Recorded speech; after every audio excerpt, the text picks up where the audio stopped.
শুরু করা যাক। তো টপ 50 আবার শুরু হলো তোমাদের। আওয়াজ আশা করি সম্পূর্ণ ক্লিয়ার আছে।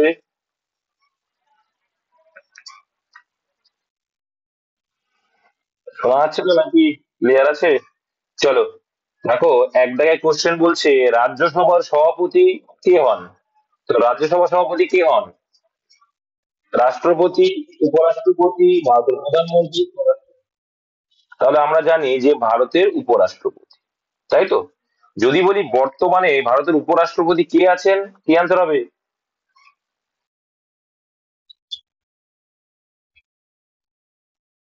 15তম উপরাষ্ট্রপতি যিনি রয়েছেন কি সিপি রাধাকৃষ্ণন নামে আমরা জানি।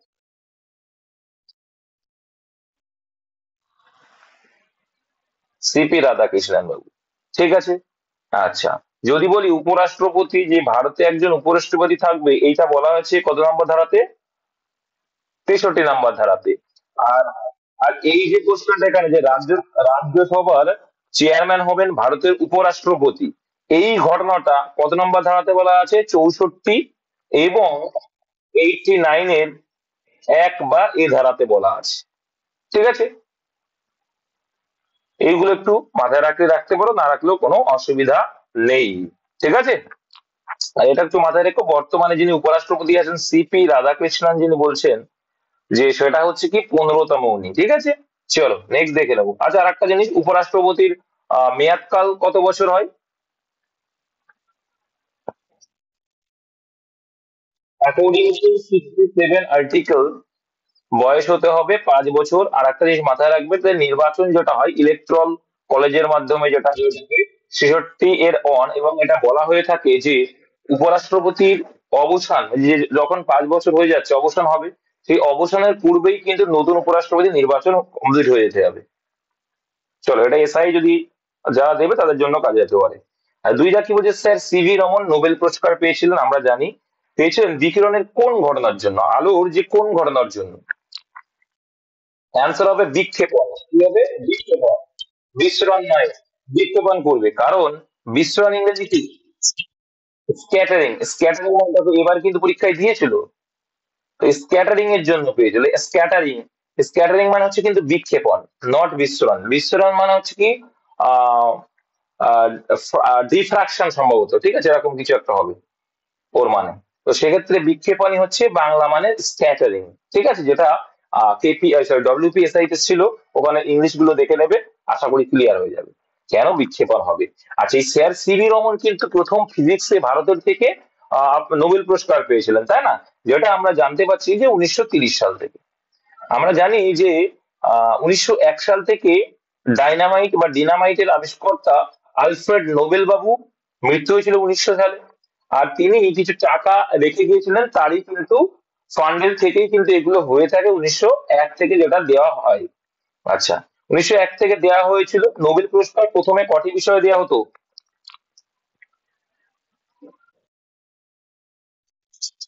নোবেল পুরস্কার প্রথমে 5টি বিষয়ে দেওয়া হতো।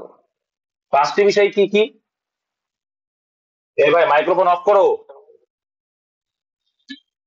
রসায়ন, সাহিত্য, ফিজিক্স, ঠিক আছে, শান্তি দিয়ে টোটালি, বা মেডিসিন, চিকিৎসা শাস্ত্রে, সেটা টোটালি দেয়া হতো 5টা ক্ষেত্রে। কিন্তু ইম্পর্টেন্ট কোনটা, যেটা শান্তিতে সরি অর্থনীতিতে নোবেল দেওয়া শুরু হয় কত সাল থেকে? 1969 থেকে। আমরা আমরা জানি যে নোবেল পুরস্কার দেওয়া হয়, নোবেল পুরস্কার কোথা থেকে দেওয়া হয়?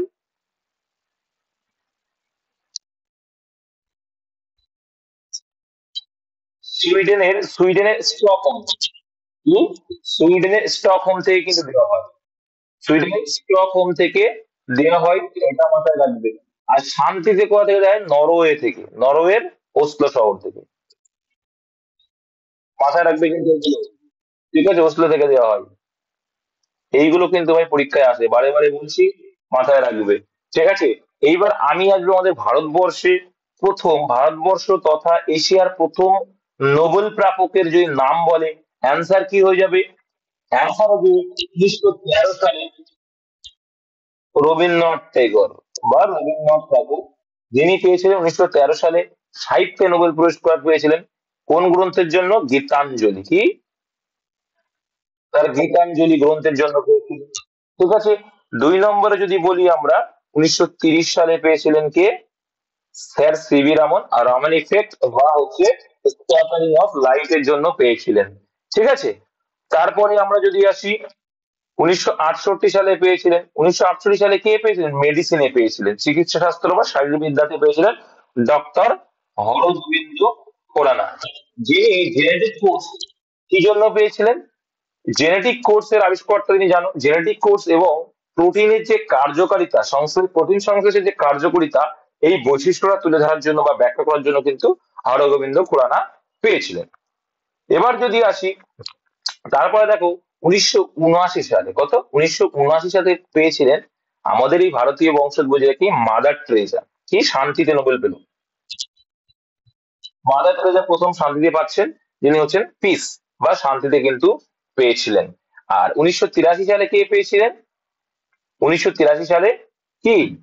চন্দ্রশেখর, তাই তো? এস চন্দ্রশেখর, সুব্রমণিয়াম চন্দ্রশেখর, সুব্রমণিয়াম চন্দ্রশেখর। ইনি কিন্তু ফিজিক্স এর জন্য কি জন্য পেয়েছিলেন? স্টার বা তারা সম্পর্কিত নক্ষত্র বিষয়ক আলোচনার ক্ষেত্রে কিন্তু ইনি পেয়েছিলেন, যেটা ফিজিক্স এরই অন্তর্গত। ঠিক আছে, 1983-তে। এইবার আমাদের চলে আসবে কত? 1998 এর গল্প। কারণ এইবার পেয়েছিল তিনি অর্থনীতিতে। কি? ইকোনমিক্স, অর্থনীতি। ডক্টর অমর্ত্য সেন পেয়েছিলেন। আচ্ছা, অমর্ত্য সেন পেয়েছিলেন। আচ্ছা, বাঙালি তিনজনে নেই, পরে আলোচনা করছি। তো এরা অমর্ত্য সেন পেয়েছিলেন অর্থনৈতিক হিসাবে। আচ্ছা, তারপরে আমরা যদি আসি, দেখবো যে 2009 সালে পেয়েছিলেন একজন, কে? ফিজিক্সে না কেমিস্ট্রি? কেমিস্ট্রিতে পেয়েছিলেন। 2009 সালে পেয়েছিলেন কেমিস্ট্রিতে কি? আর ভেঙ্কট রামন। কে পেয়েছিলেন?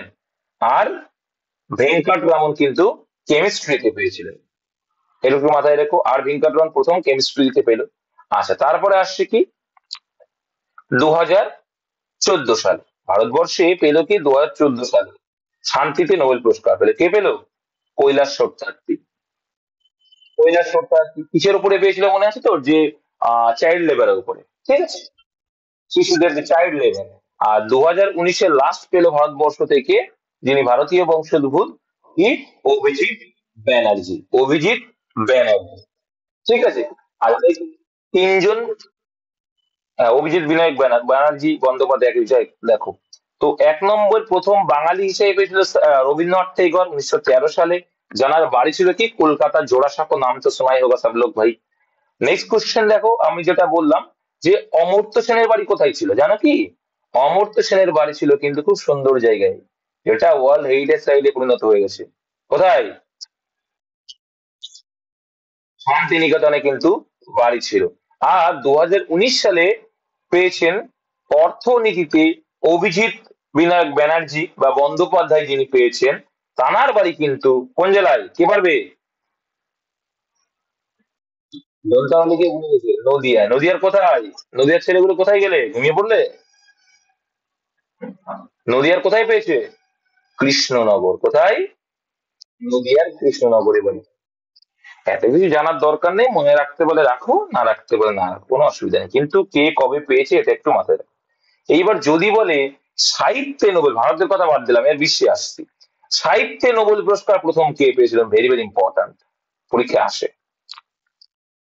1907 সালে পেয়েছিলেন রুডিয়ার্ড কিপলিং। কি? Rudyard Kipling. রুডিয়ার্ড কিপলিং এর গ্রন্থের নাম কি?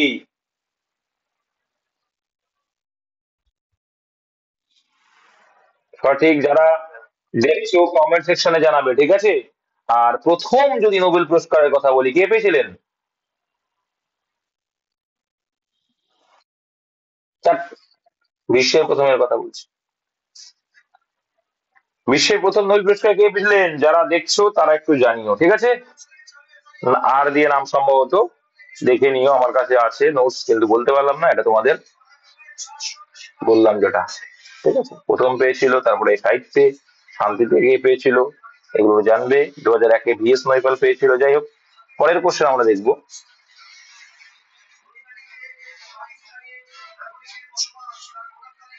কি তাও দেখবো। বৈদ্যুতিক বাল্ব যে গ্যাস ভরা থাকে, এটা পরীক্ষায় আসে, অনেকবারই এসেছে, সেটা কিন্তু নাইট্রোজেন। ঠিক আছে, বৈদ্যুতিক বাল্বে নাইট্রোজেন থাকে। আর যদি বলে যে লাইট পোস্ট, সম্ভবত এরকম একটা কোশ্চেন আছে, কোন নিষ্ক্রিয় গ্যাস থাকে, সেটা কি হবে? argon থাকে। হ্যাঁ। চলো নেক্সট। গরিবি হটাও স্লোগানটি প্রথম কে দিয়েছিলেন ভাই? গরিবি হটাও স্লোগান, গরিবি হটাও স্লোগান শ্রীমতী ইন্দিরা গান্ধী দিয়েছিলেন। তোমরা জানো যে 1900, দেখো কত কত পঞ্চবার শিখেলে বলো দেখি, তোমরা বলো।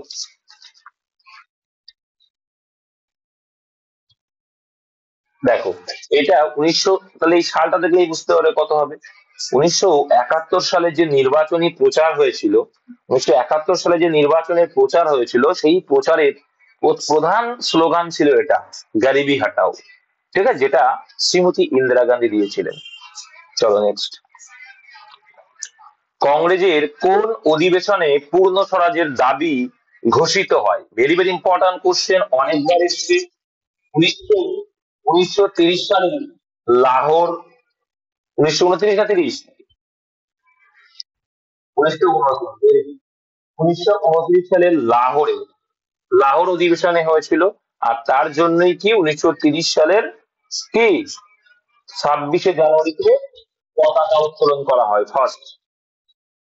কে বলেছে ভাই সংবিধান কার্যকরী হয়? 1930 সালে নাকি সংবিধান কার্যকরী।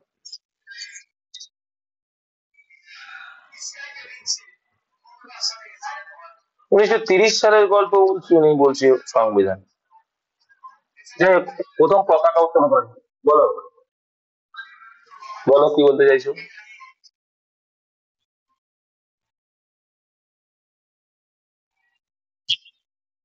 হ্যাঁ, আচ্ছা ওটা বলতে চাইছে, তাহলে হতে পারে। কিন্তু সংবিধান ডে কিন্তু 26শে নভেম্বর ভাই, এটা মাথায় রেখো। বরদৌলি সত্যাগ্রহ, চলো বরদৌলি সত্যাগ্রহ বা বরদৌলি আন্দোলন হয়েছিল, একটা কৃষক আন্দোলন, কত সালে? 1928। আর এটা কিন্তু আইন অমান্য আন্দোলনেরই একটা প্রেক্ষাপট, ঠিক আছে। যেটার নেতা ছিলেন কে? সর্দার বল্লভ ভাই প্যাটেল।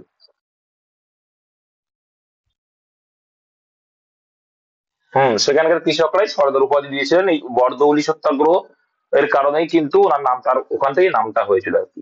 কোন শিক্ষা প্রতিবেদনের মাধ্যমে কলিকাতা বিশ্ববিদ্যালয় প্রতিষ্ঠিত হয়? দেখো, উডের ডেসপাস, অপশন যেহেতু আছে, উডের ডেসপাসই করবো, যেটা 1854 সালে হয়েছিল উডের ডেসপাস। কিন্তু অ্যাকচুয়ালি কিন্তু এটা প্রভাবিত, দেখো 1854 সালে যে উডের ডেসপাস হয়েছিল, ভারতে আধুনিক শিক্ষার যে ভিত্তি স্থাপন করেছিল, ভালো কথা। কিন্তু এটি কিন্তু সরাসরি কলকাতা বিশ্ববিদ্যালয় প্রতিষ্ঠা করেন না, করা সরাসরি কিন্তু করে না, কিন্তু ইনডাইরেক্টলি উডের ডেসপাসটাই করে, অন্যগুলো তো করেই না। এই জন্য কিন্তু উডের ডেসপাসটা আমরা বলতে পারি অ্যান্সার। কলকাতা বিশ্ববিদ্যালয় কত সালে প্রতিষ্ঠা হয়েছিল? 1857 সালে। তাহলে এই 1857 যদি হয়, তখন ভাইস রয় কে ছিলেন? কোশ্চেনটা তাই হবে, আর কেন। নেক্সট দেখে নেবো, কে তত্ত্ববোধিনী, তত্ত্ববোধিনী পত্রিকা বা সভা, এখানে পত্রিকা না, এটা কিন্তু সভা। এই তত্ত্ববোধিনী সভার প্রতিষ্ঠা কে করেছিলেন? অ্যান্সার হয়ে যাবে দেবেন্দ্রনাথ ঠাকুর। ঠিক আছে, অ্যান্সার হয়ে যাবে কিন্তু দেবেন্দ্রনাথ ঠাকুর। আচ্ছা, তার আগে আমরা আগের কোশ্চেন দেখো, মেকলে মিনিট। আচ্ছা, মেকলে মিনিটটা কত সালে হয়েছিল সেটাও বলে দিই সালগুলো। মেকলে মিনিট কবে? দেখিয়ে তুমি ভাই, তোমার কথা শুনতে পাচ্ছে না প্লিজ, তোমার কথা কিছু আছে না, আর কেউ শুনতেও হবে না। 2 ফেব্রুয়ারি 1835, কবে? 1835, মাথায় রাখবে। 1835, এটা কি টমাস ব্যাবিংটন মেকলে সম্ভবত, ঠিক আছে। আর তখন বড়লাট কে ছিলেন? মেকলে মিনিট যখন হয়েছিলেন তখন বড়লাট 1835 কে ছিলেন? এসব করে পারেন, লর্ড উইলিয়াম দিয়েছিলেন। মেকলে মিনিট তাহলে 1835 সালের 2রা ফেব্রুয়ারি প্রকাশিত হয়েছিল। তৎকালীন বড়লাট লর্ড বেন্টিং এর অনুরোধে টমাস ব্যাবিংটন মেকলে এটি প্রকাশ করেন, যা ভারতীয় শিক্ষা ব্যবস্থায় একটি গুরুত্বপূর্ণ প্রভাব ফেলেছিল। চলো তারপরে হান্টার কমিশন যদি বলি, হান্টার কমিশনটা কি? হান্টার কমিশন, হান্টার কমিশনটা হচ্ছে, দেখো কত সালে হয়েছিল হান্টার কমিশন গঠন হয়েছিল? 1882 সালে। 1882 সালে।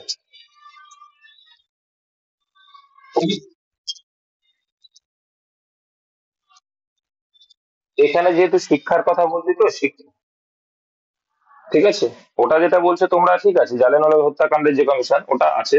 তো এখানে যে শিক্ষার কথা বলবে, শিক্ষার দিকটাই হচ্ছে, ঠিক আছে।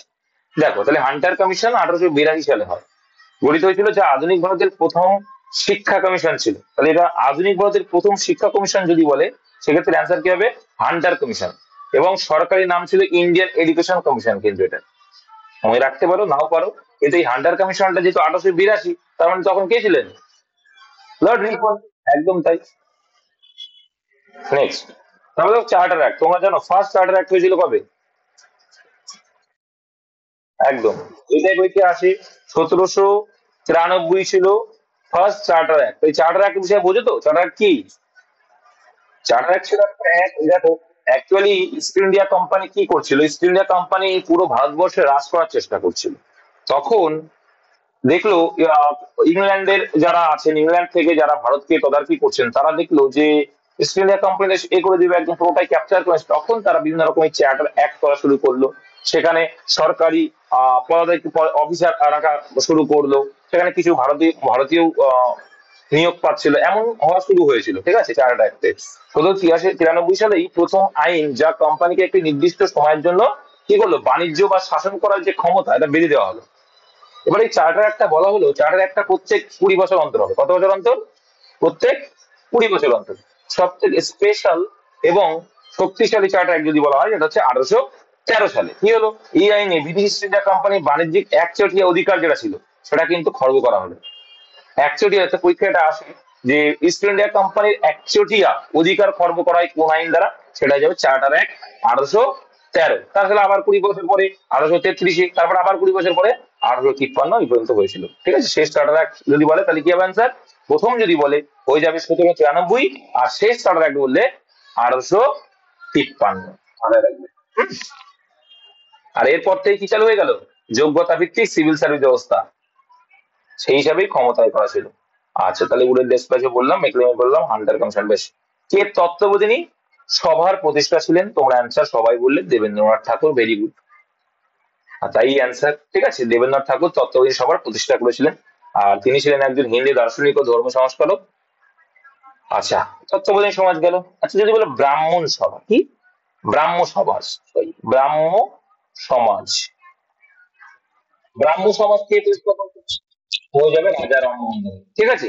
আর তত্ত্বাবধান দেখো, এই 1800, ভালো করে বুঝবি, 1859 সাল, 1859 সালে তত্ত্ববোধিনী সভাটি ব্রাহ্ম সমাজে আবার দেবেন্দ্রনাথ ঠাকুরের দ্বারা মিলিত হয়ে যায়।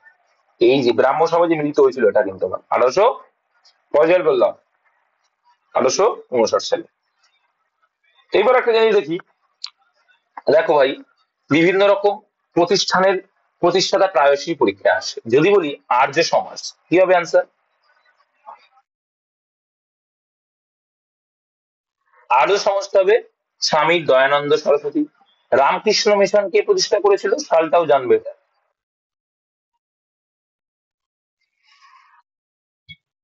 আমার আমার আমার জন্মের 100 বছর আগে, তাহলে 1897 হবে। রামকৃষ্ণ মিশন স্বামী বিবেকানন্দ প্রতিষ্ঠা করেছিলেন। যদি বলে অভিনব ভারত, কে প্রতিষ্ঠা করেছিলেন? এগুলো খুবই ইম্পর্টেন্ট। অভিনব ভারত নোট ডাউন করবে, যার কাছে নেই। অভিনব ভারত প্রতিষ্ঠা করেছিলেন ভি সাভারকার বা বিনায়ক দামোদর সাভারকার। প্রার্থনা সমাজ কে প্রতিষ্ঠা করেছিলেন?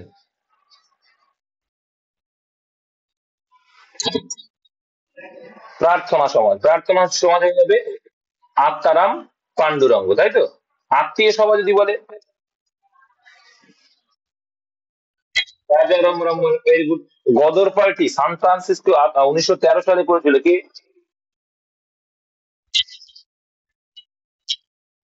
লাল লাজপত যে বললে নিজের গালে একটা চড় মেনো কেশ কষে, ঠিক আছে। লালা হরদয়াল, একজন বলেছে, ঠিক আছে, সেই জন্য বললাম। আর হিন্দুস্তান সমাজতান্ত্রিক প্রজাতন্ত্র সমিতি কে প্রতিষ্ঠা করেছিল? হিন্দুস্তান, হিন্দুস্তান সমাজতান্ত্রিক মানে হিন্দুস্তান সোশিয়ালিস্ট, ইংলিশে যদি বলি হিন্দুস্তান সমাজতান্ত্রিক প্রজাতন্ত্র, ডেমোক্রেসি, তাই তো নাকি, প্রজাতান্ত্রিক সমিতি কে প্রতিষ্ঠা করেছিল? এটা হবে রামপ্রসাদ বিসমিল। আচ্ছা, মুসলিম লীগ কে প্রতিষ্ঠা করেছিল? ভগৎ সিং। কে বললো? সমিতি বলছি। মুসলিম লীগ কে প্রতিষ্ঠা করেছিল?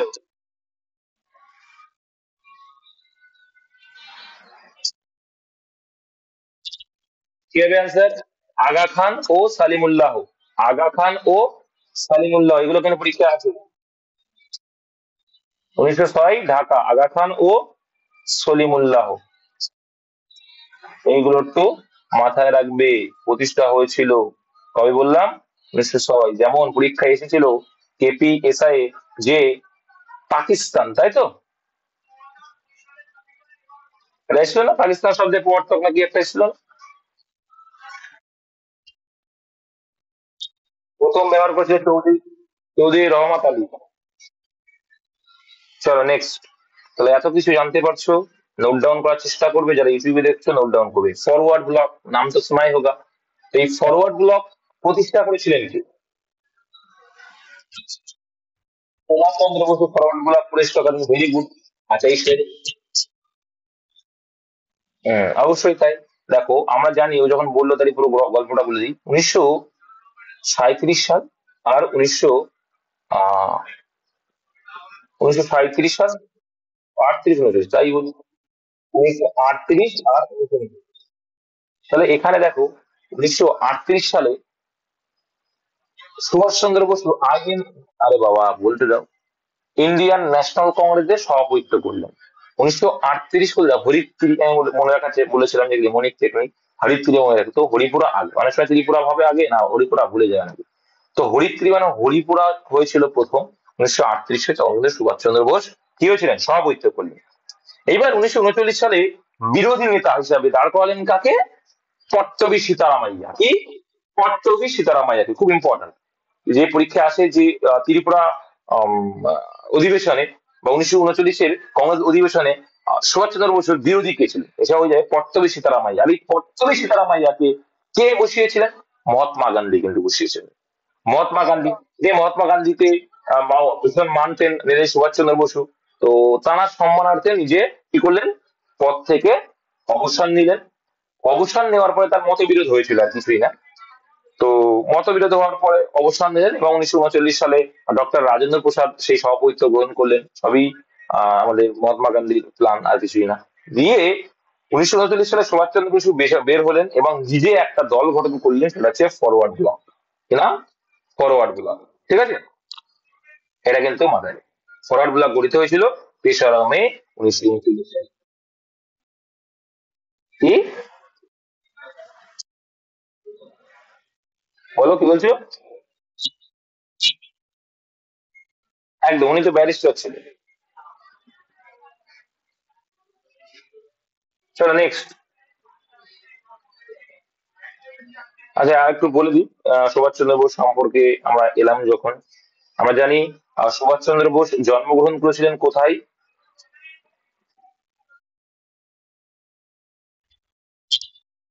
23শে জানুয়ারি। আমার জন্মের 100 বছর আগে, 1800, যখন রামকৃষ্ণ মিশন প্রতিষ্ঠা হচ্ছে 1897 সালের, 1897 সালের 23শে জানুয়ারি জন্মগ্রহণ করছেন আমাদের প্রাণ প্রিয় বা বীর নেতা সুভাষচন্দ্র বসু। জন্মগ্রহণ করলেন উড়িষ্যার কটক শহরে, ভেরি গুড। সুভাষচন্দ্র বসু ছিলেন কি জাতীয় কংগ্রেসের সক্রিয় একজন নেতা। কংগ্রেস থেকে বিচ্ছেদের পরে তিনি ব্রিটিশদের বিরুদ্ধে লড়াই করার জন্য 1943 সালে কি করেছিলেন? 1943 সালে কি প্রতিষ্ঠা করেন? 1943 সালে তিনি কিন্তু আজাদ হিন্দ ফৌজ তৈরি করেছিলেন। ঠিক আছে, এটা একটু মাথায় রাখবে। আচ্ছা, আমাদের যখন ছদ্মবেশী ভারত ত্যাগ করলেন সুভাষচন্দ্র বোস, সালটা কত ছিল?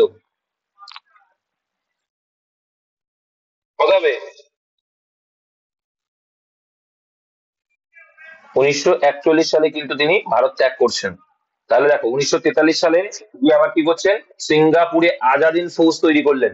সিঙ্গাপুরে গিয়ে আজাদিন ফৌজ তিনি তৈরি করছেন। ঠিক আছে। আর যদি বলা হয় তার রাজনৈতিক গুরু কে ছিলেন? তার গোপাল কৃষ্ণ গোখলে নাকি? মহাত্মা গান্ধী ছিল গোপাল কৃষ্ণ গোখলে। চিত্তরঞ্জন দাস ছিলেন তার রাজনৈতিক গুরু। এবং বাং বসেরা,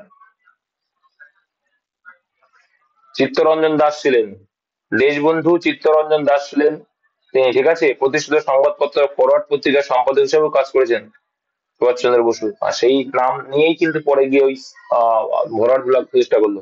আর 18ই আগস্ট 1945 সালে তাইওয়ানে বিমান দুর্ঘটনায় তার মৃত্যু হয়েছে বলে ধরা হয়ে থাকে। ঠিক আছে। এলপিজি এর সংমিশ্রণে থাকে কি, কি বললো?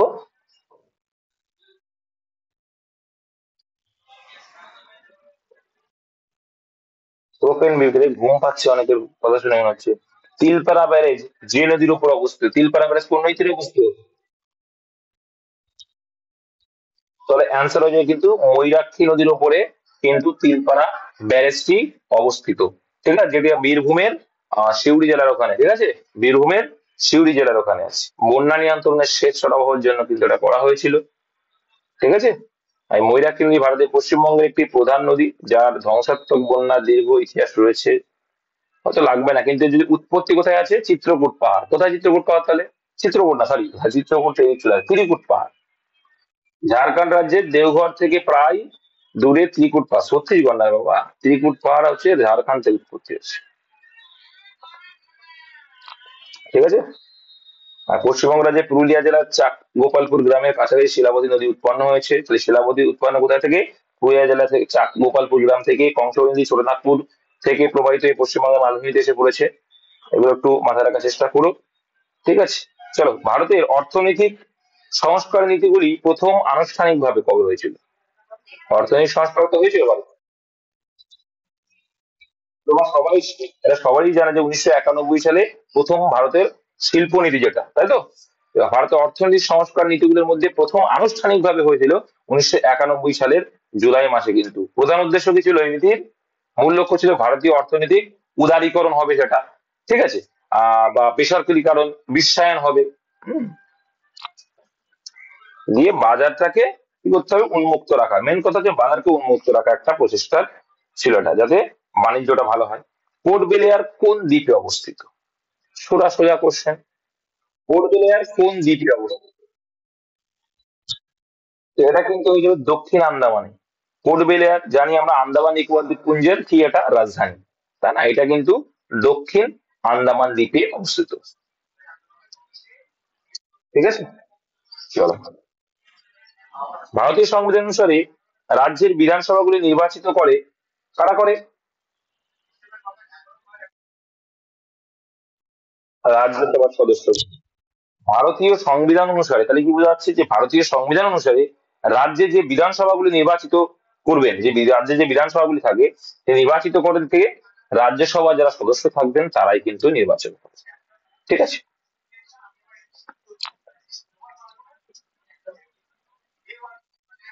চলো, তাহলে একটা জিনিস যদি আমরা বলি, যেমন রাজ্যসভার সদস্যদের মোট কতজন আছে? আমরা জানি যে মোট রাজ্যসভার সদস্য কতজন আছেন? 200, 245 জন। 245 জন। ঠিক আছে, 245, 12 কে বলছে রে বাবা? 245 জন সদস্যের মধ্যে 233 জন কি হয়, রাজ্য ও কেন্দ্রশাসিত অঞ্চলগুলি আইনসভার একক স্থানান্তরযোগ্য ভোট দ্বারা, যে একক স্থানান্তরযোগ্য ভোট দ্বারা, এটা কিন্তু এর মাধ্যমে কিন্তু, হ্যাঁ,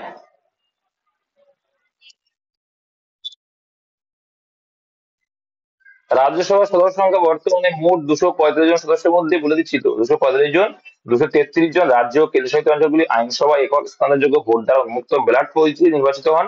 এবং বাকি 12 জন সদস্যকে শিল্প, সাহিত্য, বিজ্ঞান ও সমাজসেবা ক্ষেত্রে তাদের অবদানের জন্য রাষ্ট্রপতি নিয়োগ করেন। পরীক্ষা এটাই আসে, যে কি 245 জন কিন্তু answer, ঠিক আছে। আর 12 জনকে রাষ্ট্রপতি নিয়োগ করেন।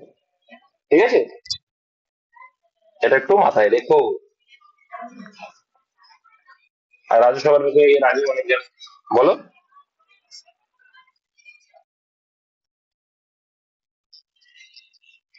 245ই করবে, যাই বলবে এখন 245, ঠিক আছে। রাজ্যসভার বোর্ড সদস্য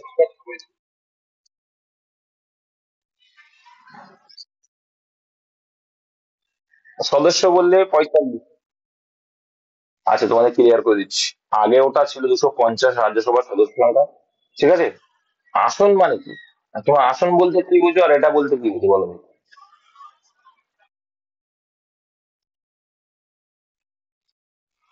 কজন নেওয়া যাবে?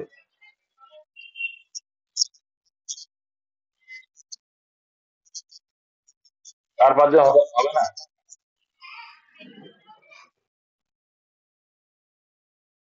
আচ্ছা, দেখো, বর্ত- বর্ত- বর্তমানে 245টা আসনই আছে, আর আসন মানেই তো সেটা পদাধিকার থাকবে। ঠিক আছে, 250টা ছিল আগে, এখন 245 জন, ঠিক আছে। এটা মাথায় রেখো। পরীক্ষার জন্য এখন রাজ্যসভার সদস্য সংখ্যা যদি বলে 245 জনই করো, ঠিক আছে।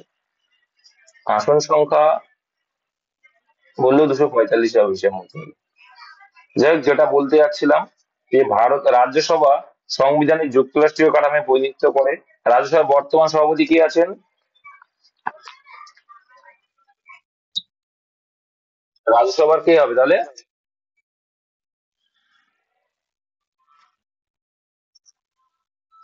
একটু একটু আগেই তো বললাম, এখন তিন করতে হবে।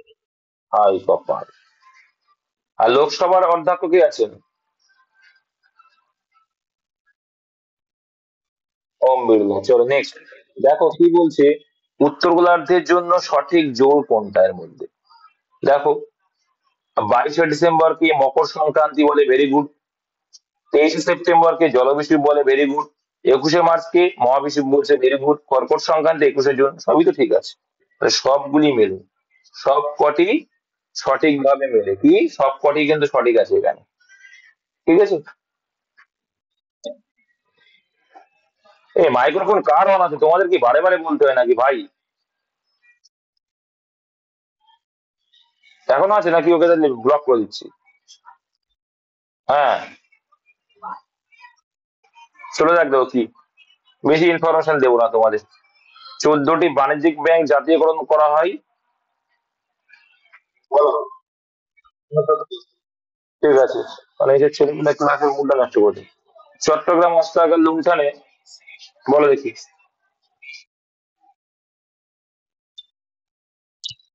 মাস্টার 1930 সালে, তোমরা জানো। তারপরে জামিয়া মিলিয়া ইসলামিয়া প্রতিষ্ঠা করেছিলেন কে? অ্যান্সার হবে কি? মোহাম্মদ আলী জহর। একদম তাই। অ্যান্সার হবে মোহাম্মদ আলী জহর। বা এখানে মোহাম্মদ আলী আছে, মানে মোহাম্মদ আলী অ্যান্সার। ঠিক আছে, 1920 সালে হয়েছিল এটা। জামিয়া মিলিয়া ইসলামিয়া প্রতিষ্ঠা, বুঝতে পারছো না ভাই? এটা প্রতিষ্ঠান, যেমন শিক্ষা প্রতিষ্ঠান যেমন থাকে না, বুঝতে পেরেছো? যেমন সংস্কৃত কলেজ, ইউনিভার্সিটি, শিক্ষা প্রতিষ্ঠান ভাই। তা বুঝতে পারছো না? একদম ক্লিয়ার করেছি। জামিয়া মিলিয়া ইসলামিয়ার প্রতিষ্ঠা সদস্যদের মধ্যে রয়েছেন মাওলানা মোহাম্মদ আলী জহর মেন, যিনি। তাছাড়াও আরো আছেন। ঠিক আছে, এটি 1920 সালে আলিগড়ে আলিগড় মুসলিম বিশ্ববিদ্যালয়ের জাতীয়তাবাদী নেতা ও ছাত্রদের দ্বারা প্রতিষ্ঠিত হয়েছিল। ঠিক আছে, প্রতিষ্ঠাতা সদস্য মাওলানা মোহাম্মদ আলী, যে বললাম। প্রাথমিকভাবে এটি আলিগড়ে প্রতিষ্ঠিত হয়েছিল। যাই হোক, এটাও একটা শিক্ষা প্রতিষ্ঠান টাইপের, ঠিক আছে।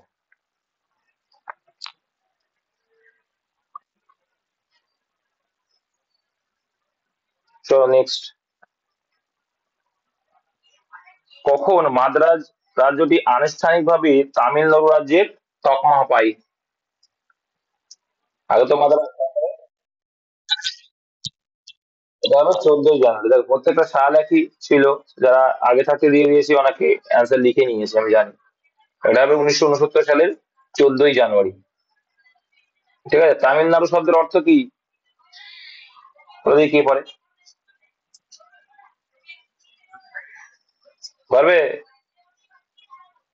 তামিল দেশ, ঠিক আছে। তামিলদের দেশ। টেরেস্ট্রিও ডেটিং বা রেডিও ডেটিং যেটাকে বলছে, তোমরা পরীক্ষা এসেছিল ডব্লিউপিএস এ, তোমরা জানো। তাহলে কি হয়ে যাবে? আচ্ছা, জীবাশ্ম। জীবাশ্ম হবে। কোনটি একটি সার? এর মধ্যে কোনটা একটা সার?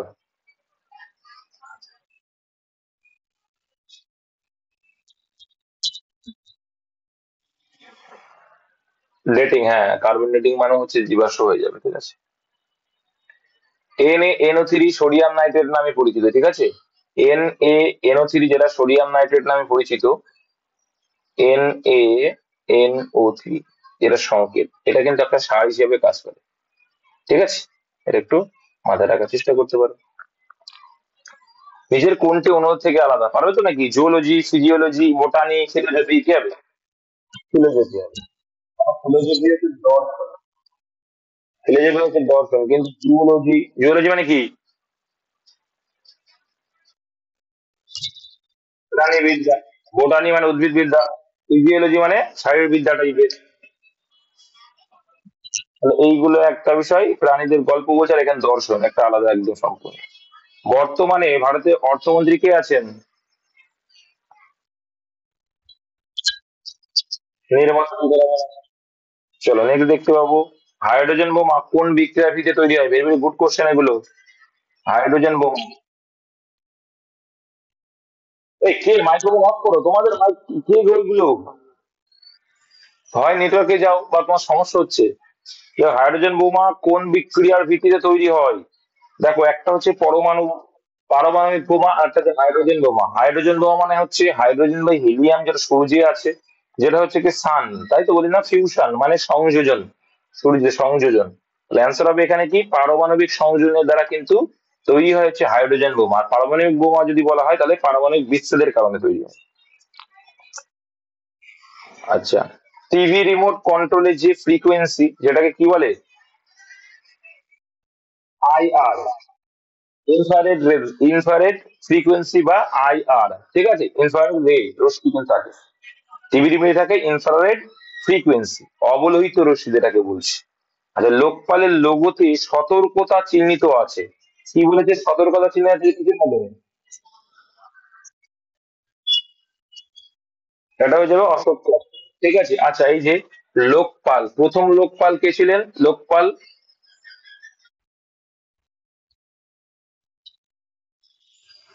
আচ্ছা, এই যে লোকপাল, লোকপালের ডিজাইন কে করেছিলেন?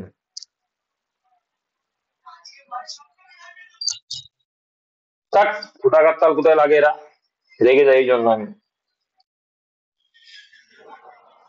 ডি উদয় কুমার কি করেছিল? এই কোথাকার তাল কোথায় লাগাচ্ছে সব এরা, জানি সেটা অ্যান্সার করে দিলেই হয়ে যায় নাকি?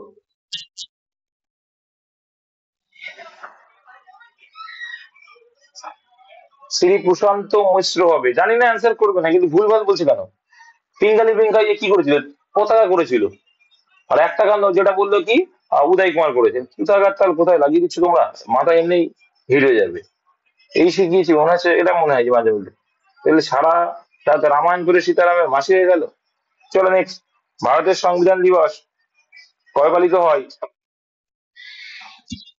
গণপরিষদ কর্তৃক যখন, গণপরিষদ কর্তৃক গৃহীত হয়েছিল কত সালে?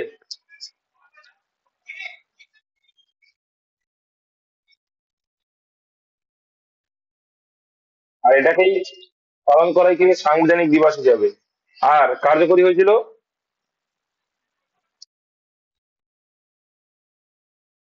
এই যেটা রিজন 1930 সালের, সে স্বাধীনতা দিবস পালন করা হয়েছিল প্রথম, সেই হিসাবে।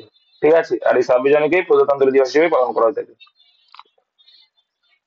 তারপরে, আধুনিক হিন্দি সাহিত্যের স্রষ্টাকে, এটা এর আগেও একবার করিয়েছি।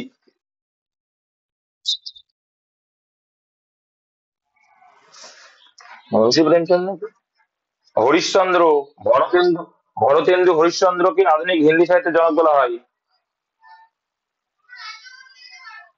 ঠিক আছে, ভরতেন্দু হরিশ্চন্দ্র অ্যান্সার হবে, আধুনিক হিন্দি সাহিত্যের জনক।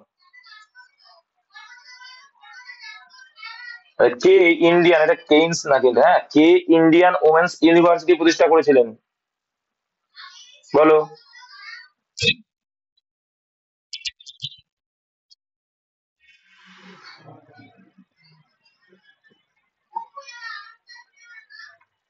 এটা হবে অ্যান্সার কি, ধন্দ কেশব চার্য।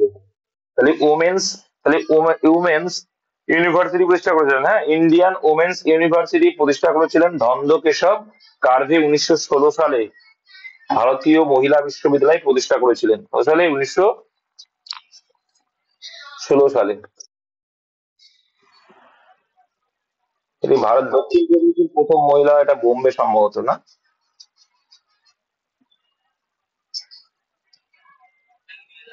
দেখিনি তো কোথায় এটা, করছিলাম মুম্বাই, হ্যাঁ বোম্বেই হবে, মহারাষ্ট্রের বোম্বাই। ঠিক আছে, 1916 সালে মহর্ষি কার্ভে নামে পরিচিত ধন্দ কেশব কার্ভে মহিলা ক্ষমতায়ন ইনস্টিটিউটের ভিত্তি স্থাপন করেছিলেন, নামটি দিয়েছিলেন কি, দ্য ইন্ডিয়ান ওমেন্স ইউনিভার্সিটি, যা মহারাষ্ট্রের মুম্বাইতে অবস্থিত। আর এই কারণেই কিন্তু 1958 সালে ইনি ভারতরত্ন পেয়েছিল, মহর্ষি কার্ভে। চলো, তারপর দেখো, the Indian war of independence এর রচয়িতা কে ছিলেন? বীর ডি সাভারকর বা বিনায়ক দামোদর সাভারকর। নিম্নলিখিত কোন শহরটি মুলামুথা নদীর তীরে অবস্থিত? পুনে। পুনে হচ্ছে মুলামুথা নদীর তীরে অবস্থিত। আর বলো, সুরাট কোন নদীর তীরে অবস্থিত? সুরাট হলে তাপ্তি বা তাপি নদীর তীরে, তাই তো। বিজয়ওয়াড়া, কৃষ্ণা, হায়দ্রাবাদ,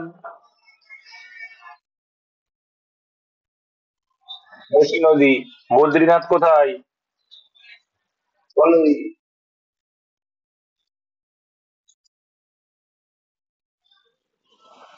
বদ্রীনাথ যদি বলে অলকানন্দা, হ্যাঁ। যদি অপশনে গঙ্গা না থাকে গঙ্গা আনসার, কিন্তু যদি না থাকে মেন হবে অলকানন্দা অ্যাকচুয়াল, হ্যাঁ। এটা কিন্তু খেয়াল রাখবে। জব্বলপুর, জব্বলপুর, নর্মদা, গোয়ালিয়র, রাজস্থানে গোয়ালিয়র, রাজস্থানে পাঞ্জাবে, গোয়ালিয়র কোথায়? কোটা, কোথায় হবে এগুলো? ধৌল ধৌ- ধৌলপুর, ধৌলপুর, গোয়ালিয়র, কোটা, এগুলো সব কিন্তু চম্বল। ঠিক আছে। বেতোয়ার, আচ্ছা ঝাঁসি, ঝাঁসি কোথায়? কোন নদী? বেতোয়া নদী, বেতোয়া নদী। জামশেদপুর, সুবর্ণরেখা। নাসিক, নাসিক গোদাবরী। আচ্ছা, উজ্জয়িনী,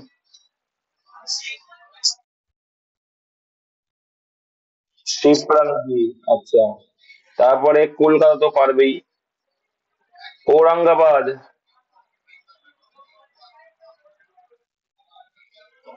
ঔরঙ্গাবাদ কোথায়? মহারাষ্ট্রে কোথায়, কি নদী? কাউন নদী বা কাউনা নদী। দিল্লি,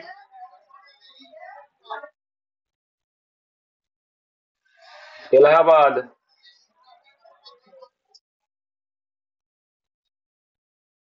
এলাহাবাদ যার বর্তমান নাম প্রয়াগরাজ, গঙ্গার, যমুনা, সরস্বতীর সঙ্গম স্থানে অবস্থিত। আচ্ছা, হরিদ্বার, কানপুর, পাটনা কোন নদীর অবস্থিত? হরিদ্বার, কানপুর, পাটনা, ভাগলপুর, এগুলো কোন নদীর তীরে অবস্থিত? সব হচ্ছে কিন্তু বিহারের সাসারাম, সব হচ্ছে গঙ্গা নদীর তীরে। ঠিক আছে। শ্রীরঙ্গপত্তনম কোন নদীর তীরে অবস্থিত? কর্ণাটক মনে রাখলেই হচ্ছে, তাই তো। তাহলে হয়ে যাবে কাবেরী নদীর তীরে অবস্থিত। আচ্ছা, তিরিচিরাপল্লী, কাবেরী, লখনৌ, যৌনপুর, যৌনপুর, তোমার মুন্ডু, নর্মদা। যৌনপুর কোথায়? এটা হলো লখনৌ গোমতী পাশাপাশি শহর। এটা হলো গোমতী। ঠিক আছে। ডিব্রুগড় কোথায়? ডিব্রুগড় শহর। আসামে তো জানি, আসামে কোন নদীর তীরে, সেটা তো আমি নদী ধরছি। তো ব্রহ্মপুত্র। আসামের গুয়াহাটি, ডিব্রুগড়, এগুলো সব ব্রহ্মপুত্র। আচ্ছা, উড়িষ্যার কটক, সম্বলপুর কোন নদীর তীরে? উড়িষ্যা মানে মহানদী। এবার তোমাদের একটাই রাখা হয়ে যায়। ঠিক আছে। তারপরে যদি বলে শ্রীনগর, এলাম নদী। আচ্ছা, মাদুরাই, ভারতের একদম, ভারতের একদম সর্বদক্ষিণে অবস্থিত নদী, ভাই খাই। ঠিক আছে। আচ্ছা, পাঞ্জি, দেখি কি পারে। নাম তো শুনি না কেউ। পাঞ্জি, যেটা গোয়ায় অবস্থিত, এটা পারবে। গোয়ায়, মান্ডবে। ঠিক আছে। অযোধ্যা, ছয় নদী বা ঘাগরা নদী। ঘাগড়া নদী যেটা। ঠিক আছে, তারপরে কোশ্চেন অনেকগুলো আলোচনা হয়ে গেল। ক্যাবিনেট মিশন কোন সালে ভারতে আসে? তিনটে মিশন আমরা জানি, বলো। আচ্ছা, এটা জানি কি, একটা সাইমন কমিশন, তাই তো? সাইমন কমিশন 28, তারপরে ক্রিপস মিশন, ক্রিপস মিশন 42, আর ক্যাবিনেট মিশন 1941। তাহলে এখানে 46 হবে, মাথায় রাখবে। দেখো, CA, CR, CSI, যেটা CA দিয়ে শুরু সেটাই পড়ে, এরকম একটা ট্রিক্স আছে। চলো, কোন ভারতীয় গণ আন্দোলন মহাত্মা গান্ধীর বিখ্যাত ডান্ডি পদযাত্রা দিয়ে শুরু হয়েছিল? সবাই তো জানো। এটা হবে 78 জন অনুগামীদের নিয়ে তিনি পথ পাড়ি দিয়েছিলেন কত সালে?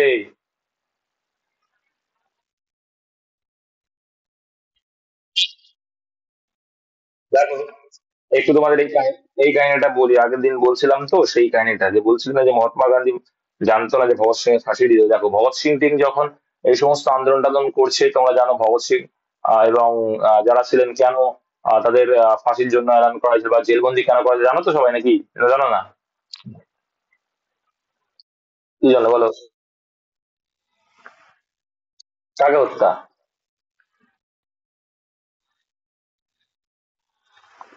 বলো।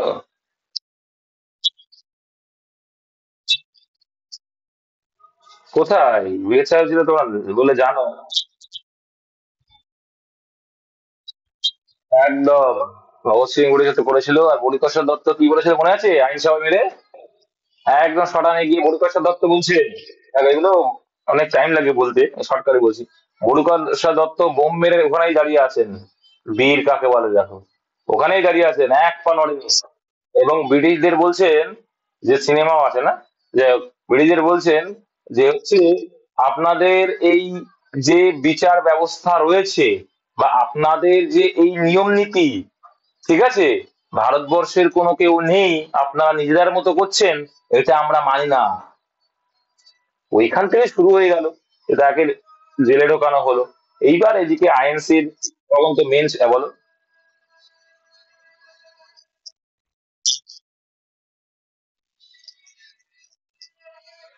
বিচারপতি, বিচারপতিকে মারার চেষ্টা করেনি গো, মানে বিচার ব্যবস্থা, বিচার যেখানে চলছিল সেখানেই অ্যাকচুয়ালি বোমটা নিক্ষেপ করে, যে বিচার মানে হতেই গেল।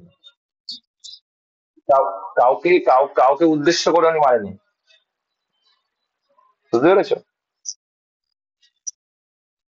কোনটার কথা বলছো, হয়তো অন্য অন্য কিছু বলছে, হয়তো স্যান্ডার্স কে হত্যা। তখন এই বিচারপতি সিমসনই ছিল, ঠিকই আছে, বিচারপতি সিমসনই ছিল, ঠিকই বলছো।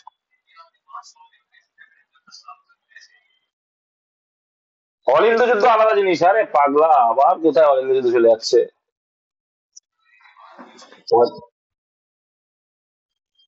দেখো, ব্যাপারটা আইএনসি তখন হেড চলছে, আইএনসি তখন প্রধান নেতা হিসেবে রয়েছে মহাত্মা গান্ধী। ঠিক আছে, তখন এদের নিয়ে বিচার অবস্থা চলছে, এদেরকে ফাঁসি দেওয়ার একটা চিন্তা ভাবনা চলছে। আরউইন বুঝতে পারেনি ব্যাপারটা কি, তখন গান্ধীজি গিয়েছিল। না চাপে পড়ে তো যেতেই হবে, কিছু করার নেই। এদিকে চারিদিকে আন্দোলন শুরু হয়ে গেছে, ছোটখাটো আন্দোলন। এদিকে চট্টগ্রাম অস্ত্রাগার লুণ্ঠন হচ্ছে, এদিকে আবার পিজিলাতে ওয়াদেদার এক পাস তুললো। মানে এরকম ছোটখাটো আন্দোলন হতেই থাকছে, কৃষক আন্দোলন শুরু হলো, ছোটখাটো আন্দোলন হতে, এই যে বড়দলি সত্যাগ্রহ চলছে। এই যে সাইমন কমিশনটা গঠন হবে কি জন্য হয় বলেছিল, বলেছিল যে হচ্ছে সেখানে ভারতীয় সংবিধান হবে বা স্বায়ত্ত শাসনের ব্যাপারটা হবে। এদিকে মতিলাল নেহরু, নেহরু রিপোর্ট পেশ করছে, বিভিন্ন রকম আন্দোলন এইভাবে চলছে। আমি শর্টলি বলছি, একদম মার্চ করে। তখন আরউইনের কাছে মহাত্মা গান্ধী যেতে বাধ্য হলো, কোনো একটা পেশ করলো যে সেখানে কি ছিল, যে ভগৎ সিংকেও আটকানো যাবে না, ওদের ছেড়ে দিতে হবে, এমন কিছু ছিল। আর এই স্বায়ত্ত শাসন বা এগুলো, এই রিপোর্ট গুলো পেশ করা হয়েছিল। এবং আমরা এই সাইমন কমিশনকে মানি না, কেন মানি না, কিন্তু এই সাইমন কমিশন এর যে নীতিটা কিন্তু ভারতের পক্ষে ভালোর জন্যই ছিল, খারাপের জন্য ছিল না। আর ওইখান থেকে তো সংবিধানের বীজ নিহিত, তাই তো? এইবার ওই সাইমন কমিশন, যেটা কমিশনটা গঠন হয়েছিল, কিন্তু ভারতীয় ছিল না কেউ।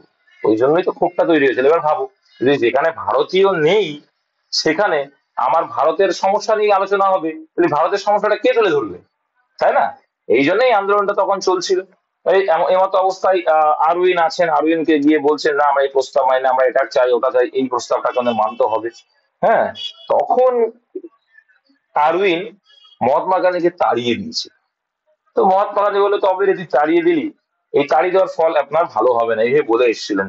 যাই হোক, ওখান থেকে আসার পরে উনি এই হাঁটা শুরু করলেন, লবণ আইন ভঙ্গ করছেন, ঠিক আছে। আর তখন মন্ত্রী আছেন কে জানো, ভুলে গেলাম, ইংল্যান্ডের যে মন্ত্রী আছেন। এবার লর্ড আরউইন তো বুঝতে পারেন যে এরকম বড় একটা বিষয় হয়ে যাবে। এইবার উনি আন্দোলন ঘোষণা করে দিয়েছেন, আইন অমান্য আন্দোলন শুরু হয়ে গেছে। এবার এদিকে লবণ আইন ভঙ্গ হচ্ছে, কেউ এদিকে করছে, কেউ সাউথের দিকে করছে। হ্যাঁ, সাউথ ইন্ডিয়াতে শুরু করে চারিদিকে এই আইন ভঙ্গ শুরু হয়ে গেছে। মানে ব্রিটিশরা যে আইনটা প্রণয়ন করেছে সেই সমস্ত আইন আমরা আর মানি না, এটাই ছিল আইন অমান্য আন্দোলন। এবার যখন দেখলো অবস্থা খারাপ, রিপোর্ট তো অবশ্যই যাচ্ছে, আরউইনও পাঠাচ্ছে যে এরকম এরকম অবস্থা হয়ে গেছে। তখন আরউইনকে বলছে বুর্বক। ও তার ভিতরে একটা এবার কি বলতো, এরকম ঘটনা হচ্ছে, ওদের গোল টেবিল বৈঠকের আয়োজন হচ্ছে। কি হচ্ছে? গোল টেবিল বৈঠকের আয়োজন, ঠিক আছে। এবার বললো ঠিক আছে। ও তার মধ্যে আর একটু ঘটনাটা একটু হয়ে গেল, তোমার প্রিসাইজ করতে গিয়ে। এবার কিন্তু ওখান থেকে কিন্তু গান্ধীজিকে গ্রেপ্তার করা হয়েছিল, ঠিক আছে। এই গান্ধীজি গ্রেপ্তার করা আবার ছেড়েও দেওয়া হয়। এইবার 1930 সালে বললো যে তোমার হবে গোল টেবিল 31-এ, 31, 30 আর 32, তো না, না 30, 31, 32 গোল্ডেন বইটা। হ্যাঁ, 30, 31 বই, একদম তাই। 30, 31, 32। এইবার এই 30-এ বললো যে গোল্ডেন বইটাকে ভেরি গুড। এইবার ছোটখাটো যারা নেতাদের দিকে যারা উঠেছেন, যেমন এই এসসিদের বিষয়টা নিয়ে বি আর আম্বেদকর আছেন, মুসলিম লীগের নেতারা আছেন, সবাই গিয়েছেন, মহাত্মা গান্ধী যায়নি।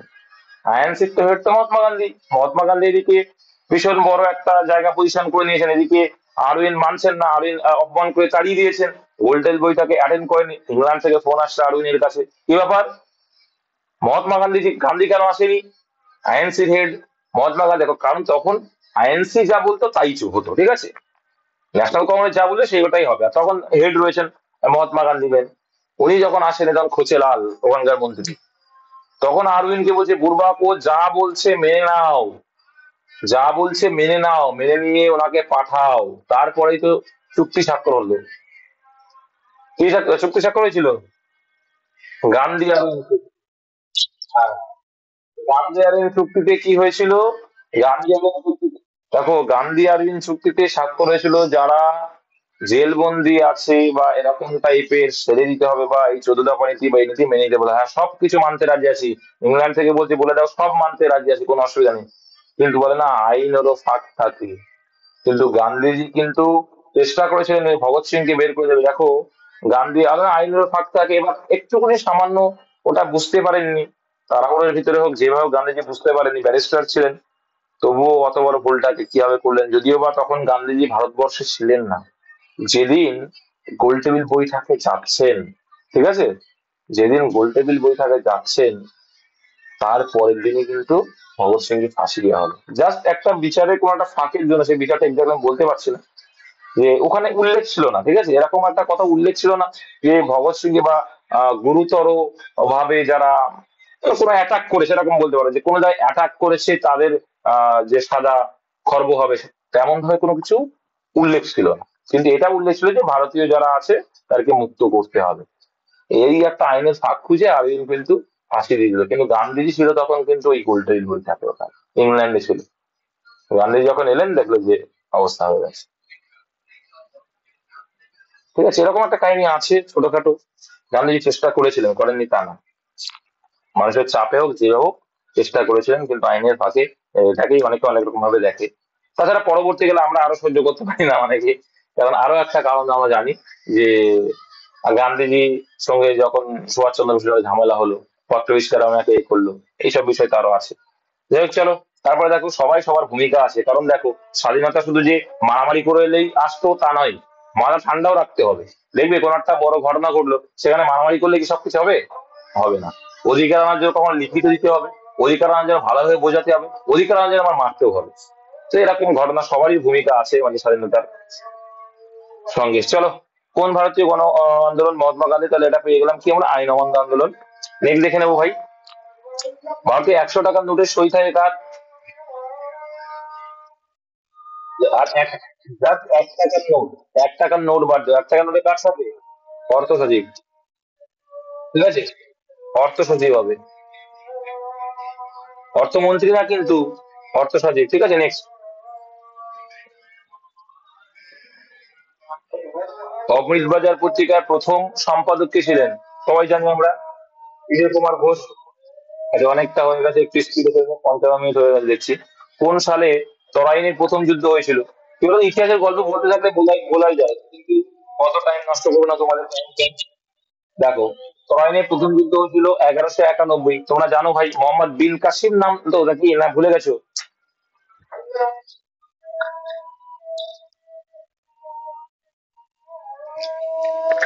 একদম তাই। দেখো, যদি বলে সিন্ধু জয় করেছিল মুসলিমরা প্রথম কবে ছিল? মোহাম্মদ বিন কাসিম। কত সাল ওটা? কত সালে ছিল প্রথম ছিল? 712। Very good. এবার দেখো, এবার তারপরে আসছেন কে? মোহাম্মদ ঘুরি আসছেন। এসে কি করলো, প্রথম দেখলো যে দিল্লিতে শাসন করছেন কে তখন? পৃথ্বীরাজ চৌহান তখন শাসন করছেন। পৃথ্বীরাজ চৌহান। এই জন্যই কিন্তু পরীক্ষায় একটা কোশ্চেন আছে, ভারতের শেষ হিন্দু রাজাকে? কি হবে? পৃথ্বীরাজ চৌহান। হর্ষবর্ধন? কে বাবা? বলছি ভারতের বলবে, ভারত বা দিল্লি যখনই বলবে তখন অ্যান্সার হবে পৃথ্বীরাজ চৌহান। উত্তর ভারত বললে হর্ষবর্ধন, আর আমাদের ওয়েস্ট বেঙ্গল বললে কে হবে? লক্ষণ সেন। ভুলে গেছে এরা সব। এই তিনটে পার্ট আলাদা আলাদা।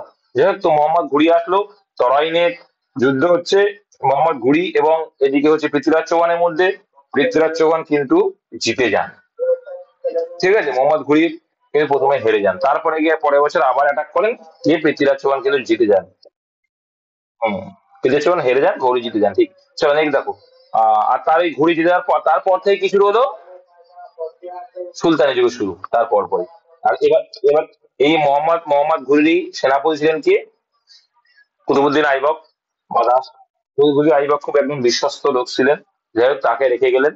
এবার মোহাম্মদ ঘুরি তারপরে ঘটনা জানোই যে ওখানে যখন গেলেন, এদিকে কুতুবুদ্দিন আইবক দেশে আমি সবকিছু করব, তাহলে আমি সবার ছেড়ে হব বলে উনি রাজবংশের প্রতিষ্ঠা করে নিজেকে রাজা হিসেবে ঘোষণা করে দিয়ে সুলতানি যুগের শুরু করে দিলেন, ব্যাস।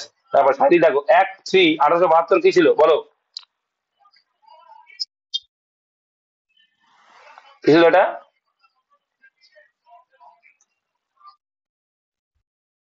সমাজ সংস্কার আইন না শাসন সংক্রান্ত?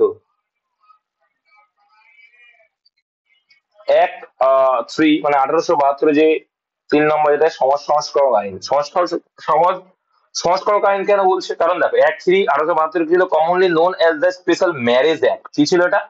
Marriage act. তাহলে ম্যারেজটা কি বিষয়? শাসন, রাজস্ব, না জিউরি, না সমাজ, কোনটা হবে? ঠিক আছে,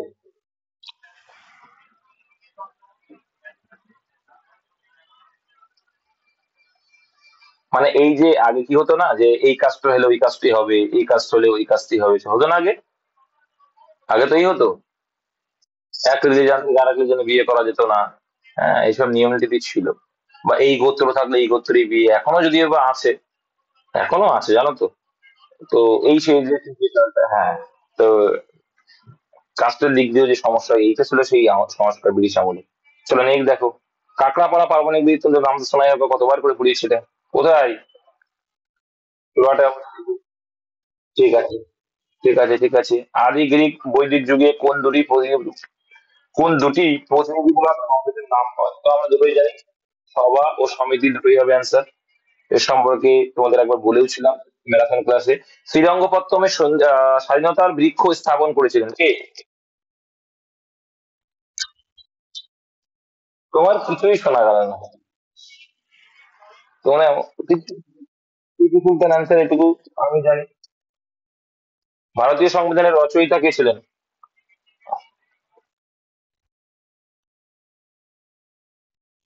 রচয়িতা বলা হয়ে থাকে ডক্টর বি আর আম্বেদকরকে বলা হয়ে থাকে। চলো, সেন্সাস 2011 অনুসারে পশ্চিমবঙ্গের লিটারেসি রেট কত?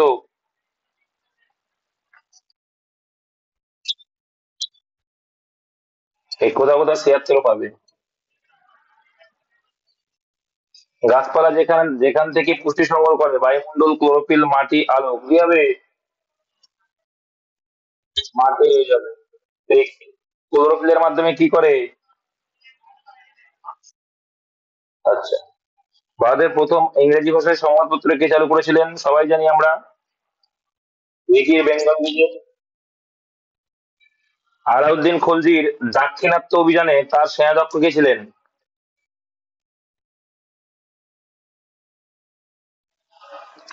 মালিক Kafur. Option C is the right answer. Next দেখো, ভারতের পারমাণবিক শক্তি কমিশন 1948 সালে কে প্রতিষ্ঠা করেছিলেন?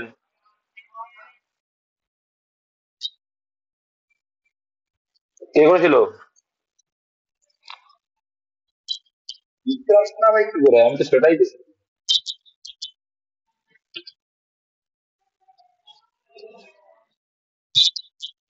ঠিকই আছে, আমি জানি হয়তো।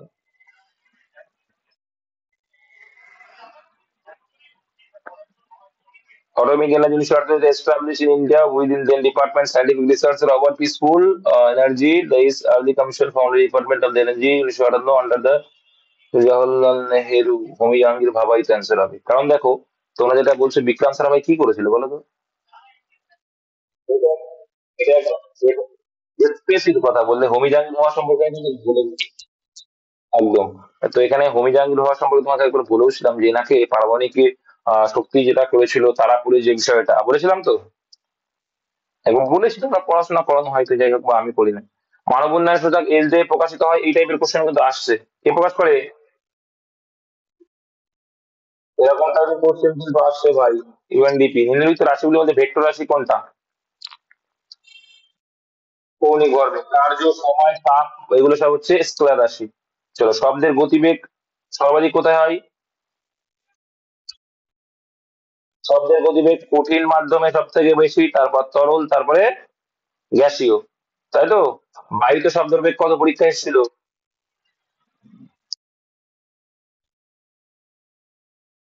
সেখানে পরীক্ষা এসেছিল। পশ্চিমবঙ্গের গনগনি অঞ্চলে কোন ধরনের মাটি দেখা যায়? আচ্ছা বলো, গনগনি কোথায়? গনগনি কোথায়? একদম পশ্চিম মেদিনীপুর। তো পশ্চিম মেদিনীপুর মানে রাঢ় অঞ্চল, রাঢ় অঞ্চল মানে ল্যাটেরাইট মৃত্তিকা বেশিরভাগই, তাই না? এই ছিল 50টা। টাইমটা অনেক বেশি হয়ে যাচ্ছে, আলোচনা করতে গিয়ে 1 ঘন্টা লাগিয়ে ফেললাম, তোমাদের সময় নষ্ট করে দিলাম, তাই তো?